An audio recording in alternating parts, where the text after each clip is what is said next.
Alvíceras.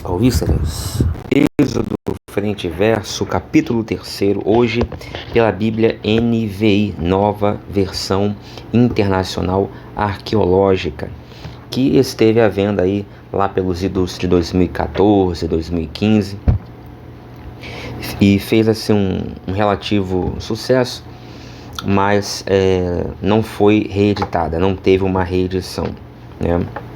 Uma Bíblia muito cara, que logo depois outras Bíblias de estudo melhores, com muito mais notas de rodapé, uma profusão muito maior de notas, de aparatos de leitura, acabaram sendo editadas e vendidas por um preço também mais conveniente.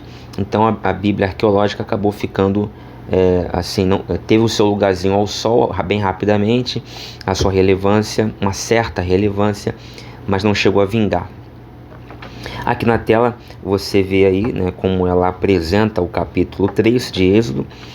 Só para quem ainda não sabe, ela traz aqui o texto numa única coluna e as referências, né, citações internas à direita do texto, aí como você vê, né, embaixo no rodapé, duas colunas com notas.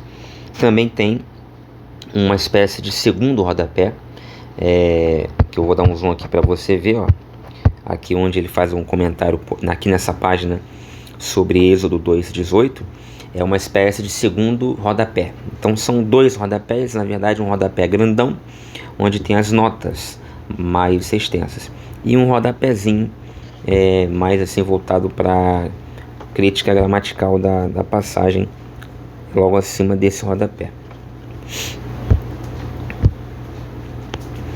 Muito bem, e o diferencial desta Bíblia são os cards, né? Os quadros informativos, repleta de quadros assim, de cards assim, né?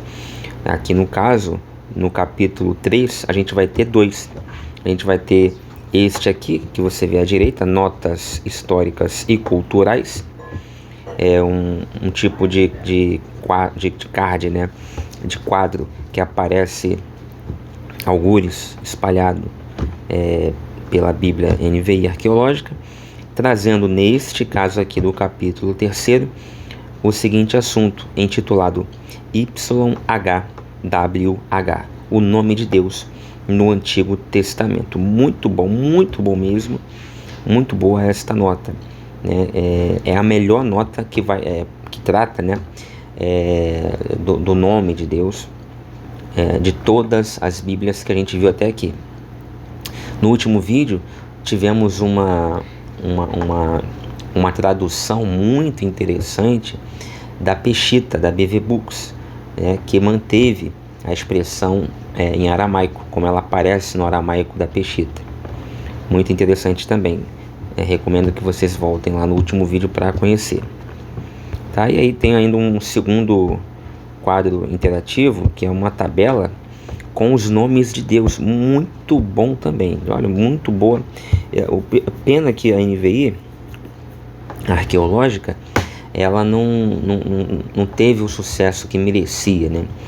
Porque esses quadros são muito bons. A gente viu aí que as pessoas que são assim despreparadas, não conhecem realmente Bíblia e Bíblia de estudo, elas acham que quanto mais notas de rodapé, melhor a Bíblia. E não é bem assim. Aqui nós estamos diante de um exemplo que prova o contrário. A Bíblia arqueológica tem poucas notas de rodapé, mas ela tem esses quadros, esses cards, estas tabelas que trazem informações que às vezes não são acolhidas em nenhuma outra nota de rodapé de nenhuma outra Bíblia. Então por isso é que eu trago aqui para a gente abordar o capítulo 3.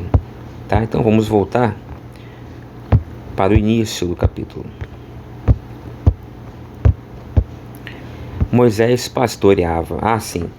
Quantas perícopes, professor? Bom, tem a primeira perícope, Moisés e a sarça em chamas. Aí vem o quadro aqui e tal, você vê aí.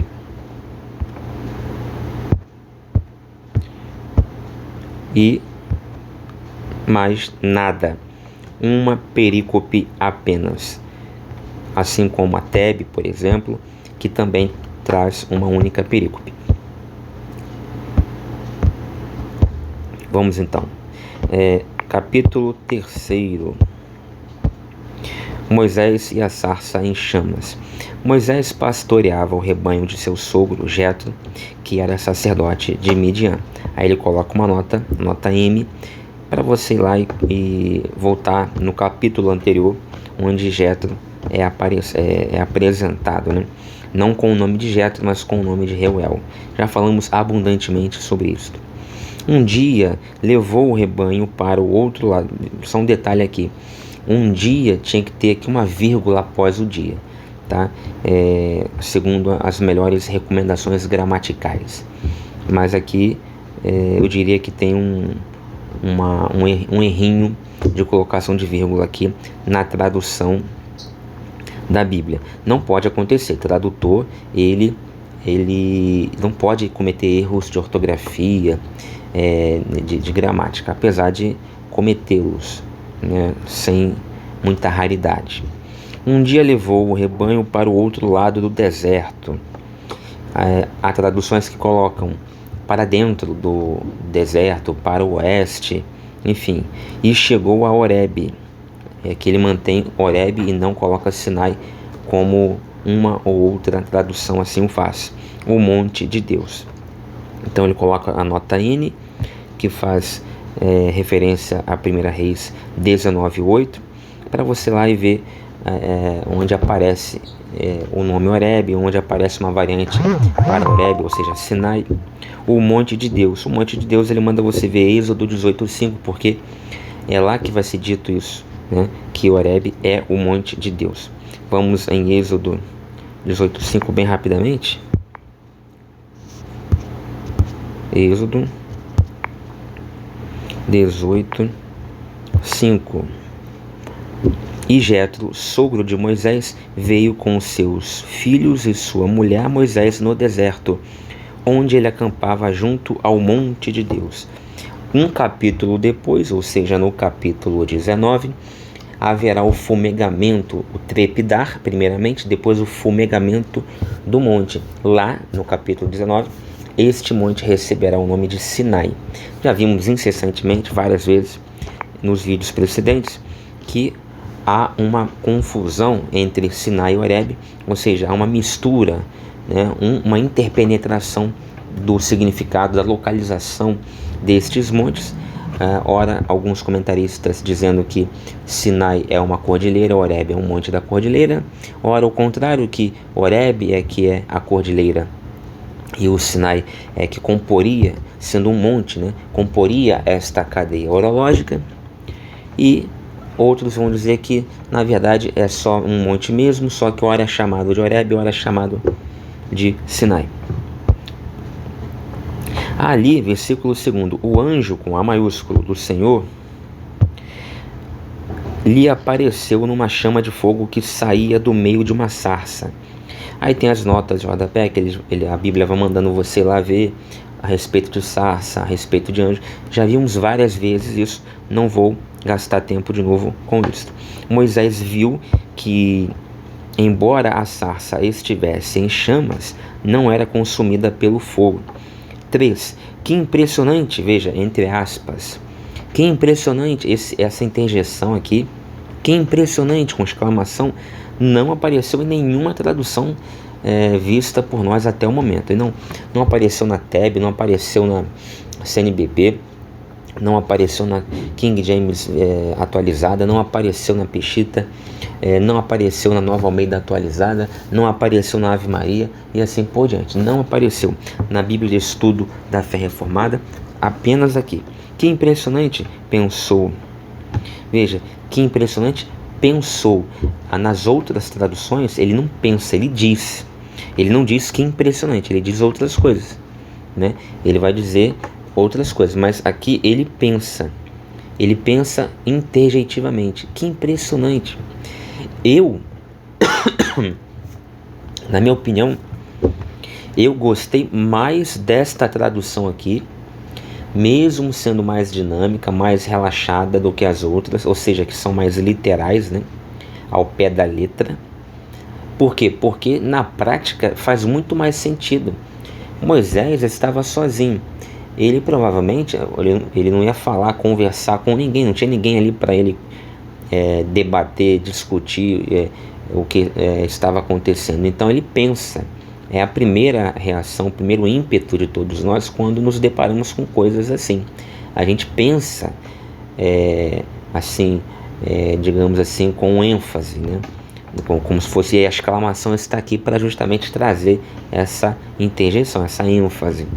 Então eu gostei mais desta tradução. Lembrando que traduzir não necessariamente, traduzir bem, não necessariamente é traduzir palavra por palavra, como erradamente gosta de fazer, na minha opinião, erradamente, o Oswaldo Luiz Ribeiro, do canal do Necromante, Tenda do Necromante. Eu acho que uma boa tradução, ela tem que estar no meio caminho. Ela nem pode ser muito relaxada, como por exemplo a mensagem, e também nem muito presa ali a literalidade da palavra, né? Então eu acho que ela pode ser um pouco assim, devagar entre um extremo e outro. Lembrando também que não é isso só que caracteriza ou vai dizer se uma tradução é boa ou ruim, porque tem um propósito daquela tradução.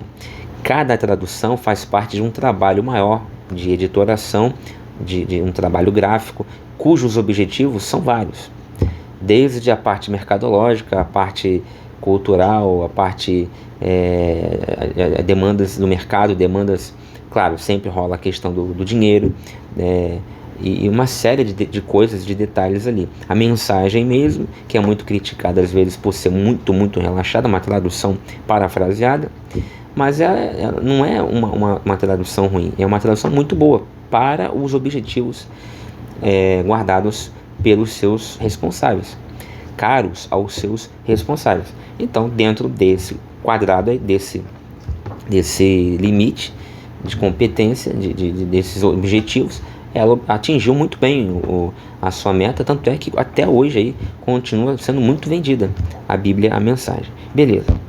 Inclusive esta aqui, que é a NVI arqueológica, não se pode dizer o mesmo dela, né? Para você ver como é que eu acabei de dar um exemplo claro de que nem sempre uma tradução muito relaxada vai ser significado, sinônimo de insucesso editorial. Até mais fácil ser o contrário. Você pega uma Bíblia cuja tradução seja muito assim rebuscada, muito com uma linguagem muito rebuscada, erudita, como por exemplo a do Mato Soares, né?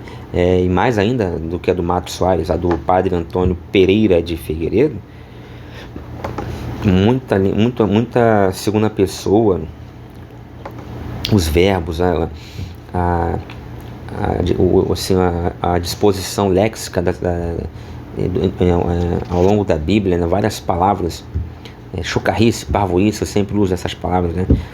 Expressões como aquele mijador de muro, que na verdade é criança, que vai ser usado como criança, mas nas Bíblias mais antigas é mijador de muro, né? Lá em 1 Reis, se eu não me engano, tem aquelas opções tradutivas mais arcaicas, que ficaram assim, muito longe de nós no tempo, e a gente às vezes não consegue entender, sendo necessário ter dicionários do lado para ler a Bíblia com os dicionários, senão você não entende o texto da Bíblia. Então é uma dificuldade a mais que se coloca à leitura bíblica quando as palavras são rebuscadas, e a sintaxe, o contorno sintático também é incomum, né? Aquela linguagem culta, super culta e tal, mesóclises e tudo mais. Apesar de que você tem as Bíblias que ainda são assim, como a do Padre Mato Soares, Antônio Pereira de Figueiredo, mais dificilmente, mas ainda está à venda também.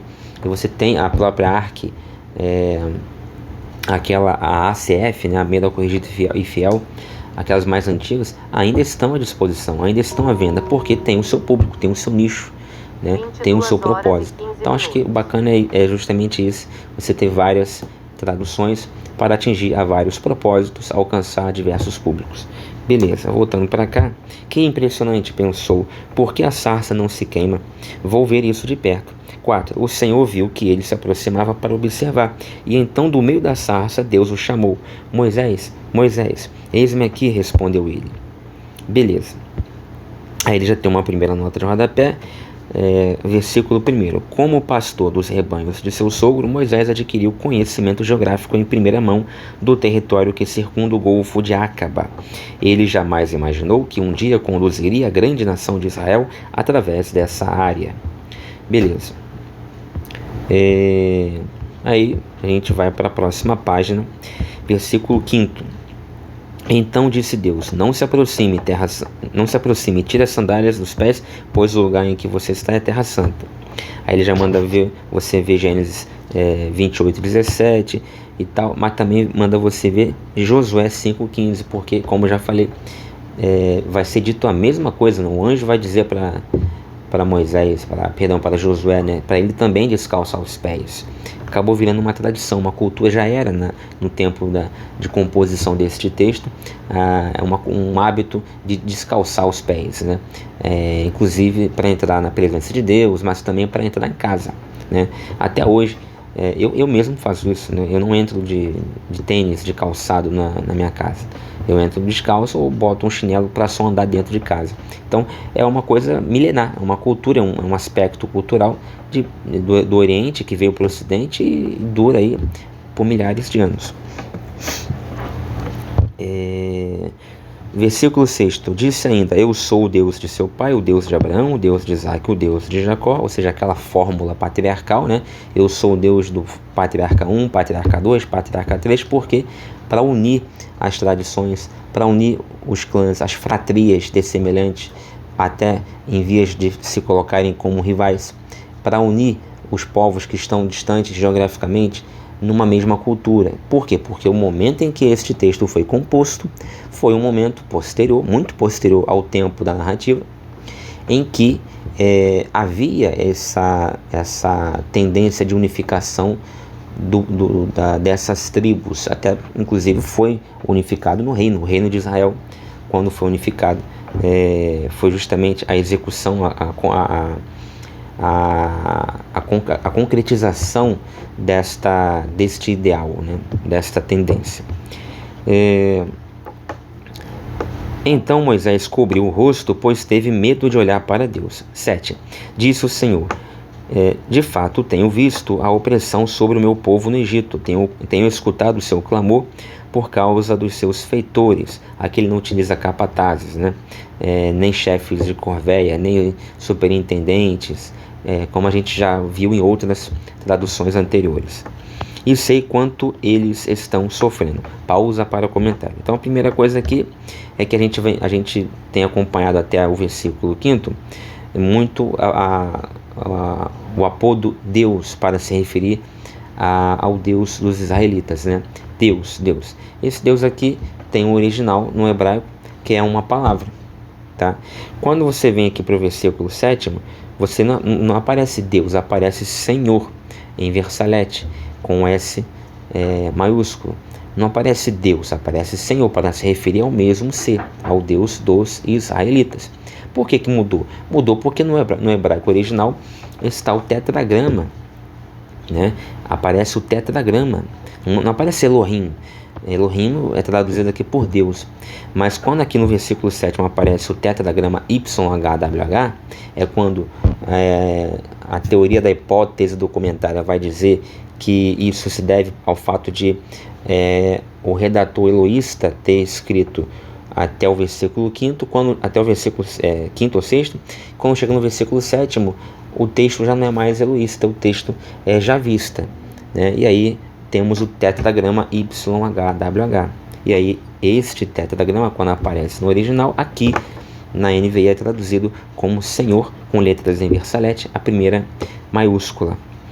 Disse o Senhor: de fato tenho visto a opressão sobre o meu povo no Egito, tenho escutado o seu clamor por causa dos seus feitores e sei quanto eles estão sofrendo.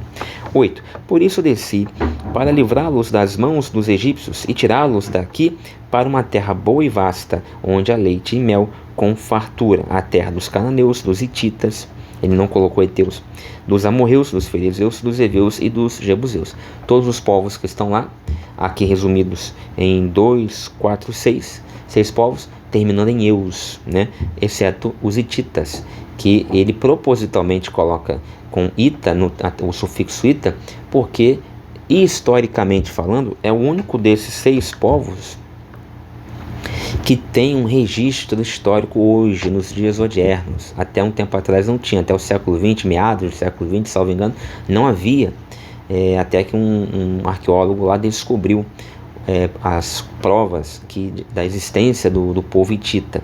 Só agora, século XX. Então, e o nome ficou hitita, não ficou heteu. Eles ficaram conhecidos como hititas.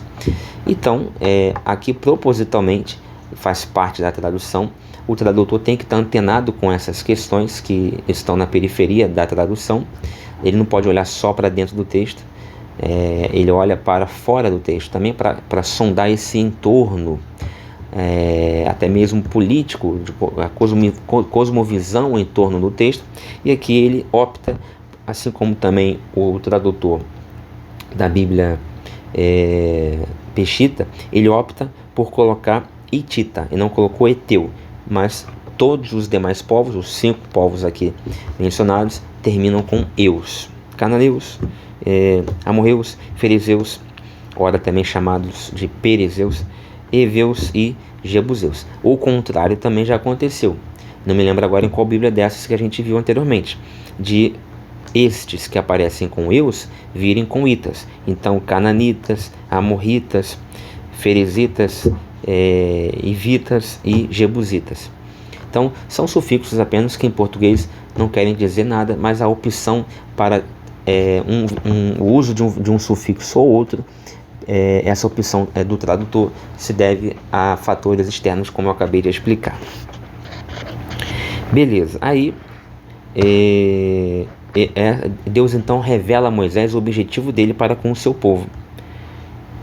É como se Deus tivesse dito assim: olha, eu finalmente ouvi e atentei e me compadeci, né, com a situação do meu povo, e decidi agir. Por isso, Moisés, eu chamo você aqui, vou enviar você até lá, você vai ser o libertador desse povo, eu vou usá-lo poderosamente, através de você eu vou tirar o povo do Egito e vou colocá-lo numa terra que mana leite e mel.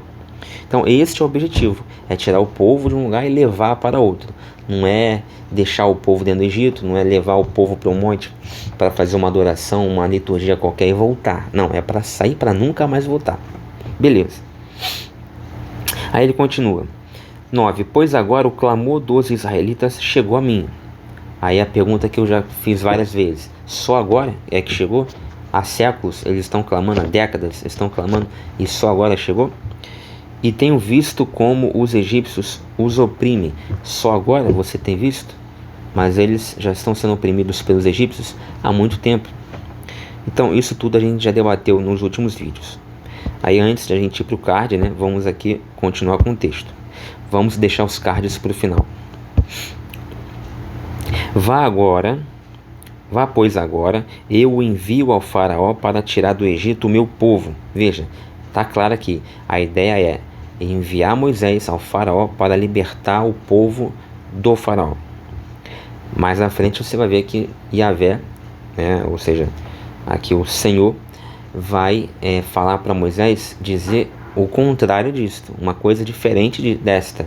Vai falar para Moisés dizer ao faraó que eles só vão ali rapidinho fazer um culto, prestar uma adoração e já voltarão, algo assim. Ou seja, ele vai falar para Moisés mentir para faraó, tá? Versículo 11. Moisés, porém, respondeu a Deus. Aí deu a primeira desculpa esfarrapada, por falta de fé, por cagaço, por medo. Moisés, fraco, ele mesmo estando ali conversando com o próprio Criador, vendo aquela epifania maravilhosa, ele vai mandar essa: não, mas quem sou eu para apresentar-me ao faraó e tirar os israelitas do Egito? Isso porque Deus acabara no mesmo minuto, segundos antes, de dizer que estaria com ele, que usá-lo-ia, o enviaria, enfim, estaria com ele. Não deveria temer se o Criador está ali com ele. Aí no versículo 12, Deus com muita paciência afirma: eu estarei com você. Esta é a prova de que esta é a prova de que sou eu quem o envia. quando você tirar o povo do Egito, vocês prestarão culto a Deus neste monte. Então, Deus vai lá e diz de novo, olha, calma, eu estarei com você. E aí ainda fala assim, olha, ainda vou inclusive te dar uma prova. A prova de que eu sou quem o envia. Aí, 2 pontos. Aí você espera, bom, ele vai dar agora a prova. Deus vai dar uma prova de que é Ele quem está conosco. É Ele quem está enviando Moisés. Aí você aguarda, após os 2 pontos, o apóstolo explicativo, dizendo, revelando esse sinal, né? Revelando essa prova. Só que ela não vem aqui. Ela só vai vir lá no capítulo 19. A saber, a trepidação do monte e a fumegação desse monte, o Monte Sinai. Aqui ele apenas diz assim, quando você tirar o povo do Egito, vocês prestarão culto a Deus neste monte. Isso não é sinal de Deus, no máximo aqui é sinal de Moisés e do povo. Então é uma falha de criação literária, é uma falha, não é de tradução, é uma falha da composição, porque estamos diante de um texto fictício. É muito arcaico ainda. Então é muito comum esse tipo de falha acontecer, de incoerência acontecer. 13. Moisés perguntou, quando eu chegar diante dos israelitas e lhes disser, o Deus dos seus antepassados me enviou a vocês, e eles me perguntarem qual é o nome dele, que lhes direi? Então a segunda, esparrela aqui de Moisés, continua incrédulo, continua fraco e com muito medo. E ele ainda continua querendo demover Deus de seu planejamento, desonerar-se do encargo que pesa sobre os seus ombros, de ir ele ao povo e ser o instrumento divino para a sua libertação. Continua tirando, em outras palavras, o cu da seringa. Só que Deus não vai, jamais haveria de ser ludibriado por um reles mortal como Moisés. E Deus vai, com muita tranquilidade, responder no versículo 14. Disse Deus a Moisés, eu sou o que sou. Ou seja, o nome dele é esse, eu sou o que sou. É isto que você dirá aos israelitas, eu sou, me enviou a vocês. Aí a gente vai guardar os comentários sobre o nome de Deus para aquela nota explicativa. Aqui ele dá até uma nota, nota B. Ele dá nota B, só que essa nota B, ela não vai aparecer aqui como... aparece aqui no finalzinho, tá vendo? YHWH, o termo assemelha-se à expressão eu sou em hebraico. É o que o significado de YHWH é muito próximo da expressão eu sou em hebraico. É isso que ele comenta aqui. Ele manda você ver outras passagens, onde aparece esse nome e tal. Mas beleza, tudo isso a gente já viu também. Vamos continuar.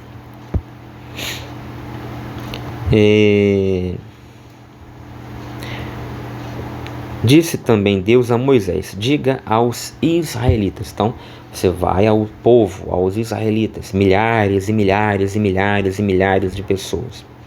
O Senhor, o Deus dos seus antepassados, o Deus de Abraão, o Deus de Isaac, o Deus de Jacó, enviou-me a vocês.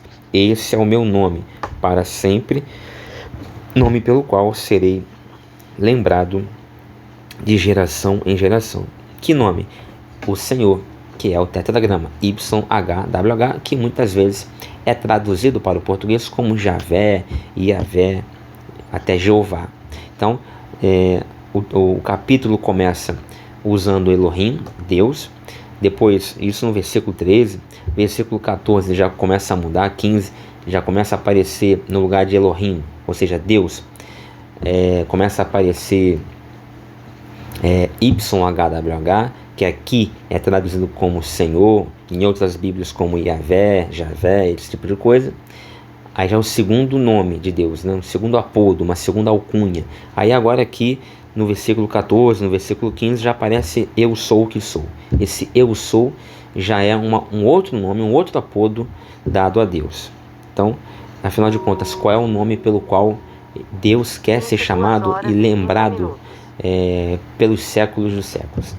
É Iavé, não é eu sou, não é Elohim, é Iavé, é o tetragrama. Então, o nome principal, digamos assim, o mais sacralizado, dentro do próprio Pentateuco, da própria Bíblia, da própria tradição rabínica, não digo cristã, mas rabínica, é Yahvé, é o tetragrama. Na tradição cristã é Deus mesmo, né?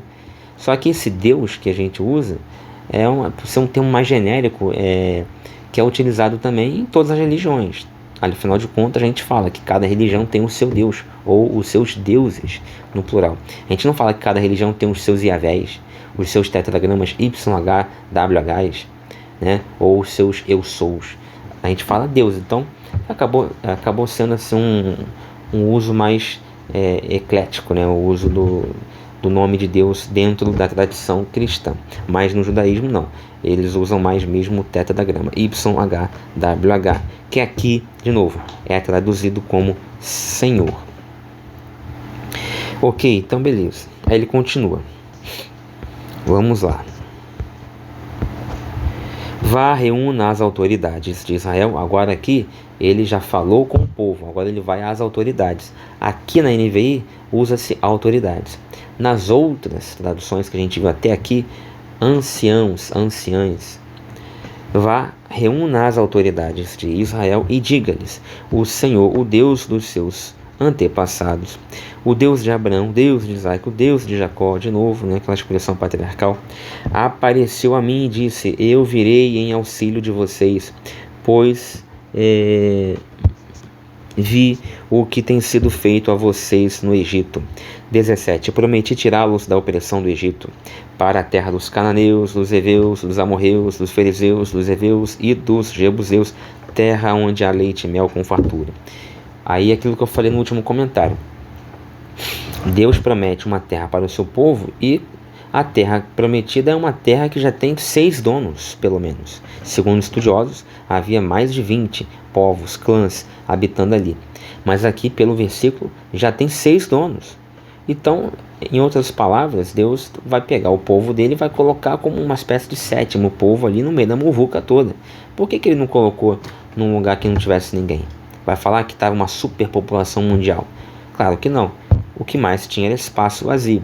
E não era nenhum, e ainda não é nenhum sacrifício para esse mesmo Deus que tudo pode o que quer, prover, fazer nascer todo tipo de mantimento e vegetal e a terra ser uma terra muito fértil e transformar a terra que fosse numa terra muito próspera. Enfim, ele é o mesmo Deus que vai fazer maná chover do céu, a água se abrir do mar vermelho, coluna de fogo, coluna de fumaça, etc, etc. Então não haveria nenhuma dificuldade para Deus pegar, em vez de levar o povo dele justamente para uma terra que a porrada já está estancando, né, levasse para um outro lugar. Leva para lá onde não tem ninguém. É porque não faz sentido porque nós estamos diante de um texto inventado, meu amigo. Já cansei de falar, assim, expliquei isso a exaustão aqui no meu canal. Beleza. Vamos voltar. Versículo 18. As autoridades de Israel o atenderão. Depois você irá com elas ao rei do Egito. Essa parte aqui, as autoridades de Israel o atenderão, não tem nas outras traduções. Depois você irá com elas ao rei do Egito e lhe dirá: o Senhor, o Deus dos hebreus, veio ao nosso encontro. Agora deixe-nos. Olha a mentira que Deus está mandando Moisés proferir para engabelar o faraó. Agora deixe-nos fazer uma caminhada de 3 dias adentrando o deserto para oferecermos sacrifícios ao Senhor, o nosso Deus. Mentira. Não era esse o objetivo. O objetivo não é tirar o povo para oferecer sacrifício a Deus. O objetivo é tirar o povo para levar para nunca mais voltar. Para ir lá para uma outra terra que emana leite e mel e meter o pé. Mais de 1 milhão de pessoas, segundo a própria Bíblia, né? Só 603 mil, se não me engano, homens. Então, você contar mulheres, crianças, idosos e inválidos. Então, assim, essa galera toda que estava ali trabalhando no dia anterior para o faraó, sem carteira assinada, tranquilamente, da noite para o dia, iria meter o pé e ia dar um prejuízo, né? Você acha que ia dar um prejuízo? Ia mexer com a sociedade e com os cofres do faraó. Beleza. E aí, enfim... Deus então manda Moisés mentir para Faraó, porque ele diz: olha, se você falar É como se ele estivesse dizendo, ele não disse, mas é como se ele estivesse dizendo assim: olha, se você chegar lá e falar para o faraó que você quer levantar o povo todo e ir embora para uma terra próspera, mais próspera talvez do que o Egito, ele não vai deixar. Aí você pensa, bom, então por isso que Deus mandou Moisés mentir, né, para Faraó e dizer: não, eu só vou ali rapidinho orar com o povo e já volto. Como se Faraó fosse acreditar que 1 milhão de pessoas iriam ali e voltariam em 3 dias. Mas enfim, beleza. Aí ele continua assim: eu sei que o rei do Egito não os deixará sair, a não ser que uma poderosa mão o force. Aí quer dizer, Deus fala para Moisés: ó, vá lá, minta, fala que você só vai ali e já volta, porque senão ele não vai deixar você sair. Mas só que ele vai fazer isso e o faraó vai continuar não deixando ele sair. Ele vai mentir para o faraó, conforme Deus o ordenou que mentisse, dizendo que ele só vai ali rapidinho, em 3 dias ele volta. Ele vai fazer isso, mas mesmo assim o faraó não vai deixar. E o próprio Deus já sabe disso e já antevê e apresenta isto antecipadamente ao próprio Moisés. Coisa de maluco, conversa de bêbado. Então por que então que você está mandando ele fazer isso, Yahvé? Por que, Senhor, você está mandando o seu servo ir lá e fazer papel de idiota? Se você já está dizendo que mesmo mentindo para o faraó, ele não vai deixar, a não ser que você passe o rodo, mate, sacrifique várias pessoas, passe o cerol com as 10 pragas, muita gente sofre barbaridades ali. Aí depois disso, você já está dizendo aqui, depois disso é que o faraó vai deixar o povo sair. Você é sadomasoquista, você é sádico, você gosta de ver o povo sofrer, você é sacana, você é cético. Você é maluco? Que Deus você é? Que gosta de brincar com os bonequinhos de massinha que você mesmo faz? É um Deus que é maluco, é tudo isso que eu acabei de falar, porque não é um Deus, não é Deus. É um personagem criado ficticiamente, artificiosamente ou artificialmente por um grupo de redatores, por um redator, seja ele qual for, tenha sido ele quem tenha sido, e criou essa figura mítica, lendária, mitológica, que não existe, que é esse Deus aqui. Beleza. Aí ele continua assim: e farei que os egípcios tenham boa vontade para com o povo, de modo que quando vocês saírem, não sairão de mãos vazias.